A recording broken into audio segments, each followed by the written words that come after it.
ચૈત્ર નવરાત્રિના પવિત્ર દિવસો ચાલી રહ્યા છે ત્યારે ગોરવા આઈટીઆઈ ખાતે આવેલી સેજલ સોસાયટીમાં રહેતા ધ્રુવ પંડ્યા અને તેમના પરિવાર દ્વારા કુંવારિકાઓની પૂજા કરી તેમને ભોજન કરાવી અને ભેટ આપવાનું આયોજન કરવામાં આવ્યું હતું. કુંવારિકા પૂજનનું નવરાત્રિના 9 દિવસોમાં ખૂબ જ મહત્વ હોય છે.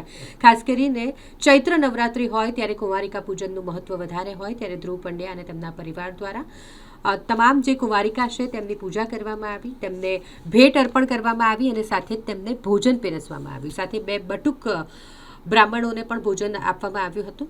ખાસ કરીને ચૈત્ર નવરાત્રિનો બીજો દિવસ હોય ત્યારે ધ્રુવ પંડ્યા અને પરિવાર દ્વારા આવું સુંદર આયોજન કરવામાં આવ્યું હોય ત્યારે પૂર્વ કાઉન્સિલર રાજેશ પ્રજાપતિ અને અન્ય મહાનુભાવો પણ હાજર રહ્યા હતા. આજરોજ અમે સૌ આ અમારું પ્રથમ વર્ષ છે.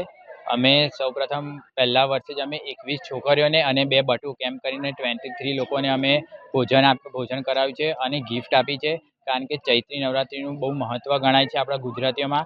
તેના દ્વારા આજે અમે નક્કી કર્યું હતું કે અમે નાની જે બાળકો હશે તેમની કુંવારિકા છોકરીઓ તેમનું કન્યા પૂજન કરીશું. ત્યારબાદ અમે એમને ગિફ્ટ આપીશું, જમાડીશું. એ રીતે આજે અમે આયોજન કર્યું હતું. એમાં કેટલી બાળાઓએ ભાગ લીધો? આજે અમે આયોજન કર્યું એમાં ટોટલ 21 છોકરીઓ હતી અને 2 બટુક હતા. એમ કે ટોટલ 23 જણા લોકોનું અમે આયોજન કર્યું હતું. શું નામ છે આપનું? ધ્રુવ પંડ્યા.